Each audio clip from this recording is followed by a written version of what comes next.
Hai Nakama Squad, kembali lagi bersama Nakama Aquatics.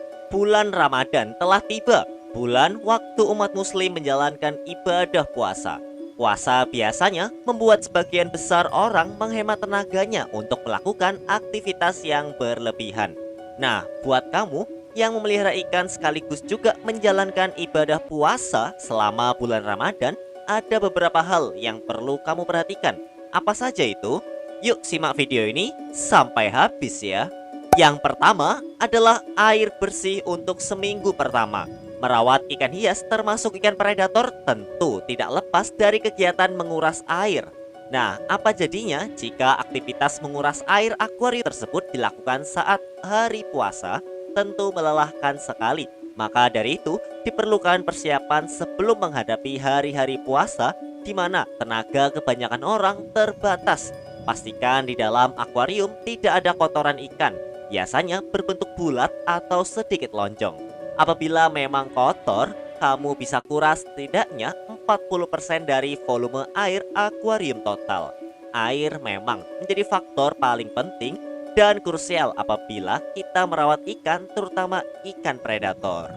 Yang kedua adalah mesin filter berjalan dan bersih. Seperti yang kita ketahui, ikan predator menghasilkan lebih banyak amonia daripada ikan hias non-predator. Untuk ikan diperlukan mesin filter yang bisa berjalan maksimal selama hari-hari kita puasa, sehingga air cenderung bersih dan aman bagi ikan. Bersihkan mesin filter terlebih dahulu, mungkin terdapat kotoran di bagian penyaringnya. Setelah itu, pastikan mesin filter berjalan dengan lancar. Dengan mesin filter yang berjalan dengan maksimal, kita tidak perlu khawatir lagi soal kualitas air karena mesin filter dapat menanganinya. Sehingga tidak perlu repot-repot lagi menguras air akuarium lebih banyak. Selain menguras tenaga, tentunya juga menguras air untuk menggantinya dengan yang lama. Setelah itu, yang ketiga adalah media filtrasi tidak kotor. Selain mesin filter yang harus berjalan dengan lancar dan juga bersih, media filtrasi juga harus bersih. Karena di tempat itulah air yang kotor akan diurai menjadi air yang bersih dan aman bagi ikan. Lihat dan cek pada bagian media filtrasi. Jika kotor dan terdapat kotoran-kotoran kecil, segera bersihkan. Dan apabila kapas penyaring yang biasa digunakan untuk media filtrasi secara mekanik itu kotor, usahakan ganti yang baru. Sebenarnya, kapas penyaring yang kotor bisa didaur ulang dengan cara merendamnya di dalam air. Tetapi demi kualitas air yang lebih baik, disarankan untuk menggantinya yang baru. Selanjutnya, pada urutan keempat adalah siap apabila listrik padam. Pikirkan kemungkinan apabila listrik yang berasal dari PLN itu padam. Apa yang harus dilakukan?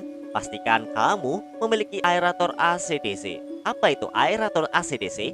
Gampangnya adalah aerator yang dapat menyala meskipun tidak memakai listrik. Karena pada dasarnya aerator AC/DC memakai baterai untuk menjalankannya. Perkirakan juga ya baterainya, karena waktu yang dibutuhkan listrik ketika padam juga tidak bisa diprediksi. Kadang padam 4 jam, pernah juga 8 jam. Dan lebih baik perkirakan saja listrik padam selama 8 jam untuk lebih amannya. Aerator begitu penting bagi ikan karena meskipun tanpa filter, ikan tetap bisa hidup walaupun airnya kotor.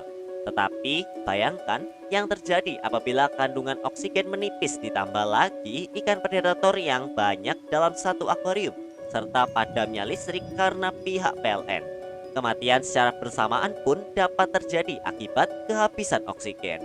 Jika memang tidak sempat membeli aerator AC/DC, kamu bisa menciptakannya secara manual, seperti menuangkannya ke dalam air ke akuarium sampai terbentuk gelembung oksigen. Tetapi cara seperti itu pasti akan sangat melelahkan apalagi selama rentang waktu 4 sampai 8 jam. Terakhir, yang kelima adalah ikan pakan atau pakan yang lainnya cukup untuk 1 sampai 2 minggu. Terakhir, jika kamu memelihara ikan predator, coba kira-kira atau juga bisa dihitung dengan pakan segitu cukup atau tidak. Apabila memang belum cukup, segera beli.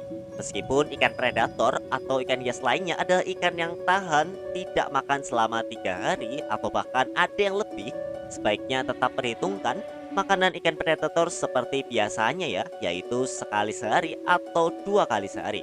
demi menghindari hal-hal yang tidak diinginkan.